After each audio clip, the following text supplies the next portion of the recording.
এই বিড়ালকে কখনো আপনারা কষ্ট দিবেন না, বিড়ালকে আদর করবেন, বিড়ালকে ভালো মতো পুষবেন। বিড়াল যদি কোনো জাতির জন্য দোয়া করে, কোনো গৃহস্থর জন্য দোয়া করে, ওই সংসারের মধ্যে উন্নতি শুরু হয়ে যায়। ওই সংসারের মধ্যে আর এক নাম্বার হলো, যে ঘরে বিড়াল থাকে সেই ঘরে জিন আসতে পারে না, জিন বাস করতে পারে না।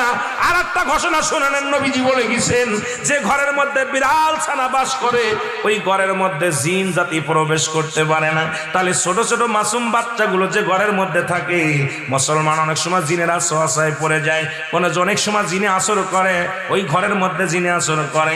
যে ঘরের মধ্যে বিড়ালকে আদর করে বিড়াল থাকে, ওই ঘরের মধ্যে বিলাই বিড়াল বিড়াল বিলাই বিলাই, এইটা যার ঘরের মধ্যে আছে, এই ঘরের মধ্যে দুষ্ট জিনেরা আসতে পারে না। জোরে জোরে চিল্লায় বলা যাবে না মারহাবা। একবার নবী সুলাইমান আলাইহিস সালাম শুনতে পাইলেন, পাশের বাড়িতে একটা কুকুরকে কষ্ট দিয়ে বিষ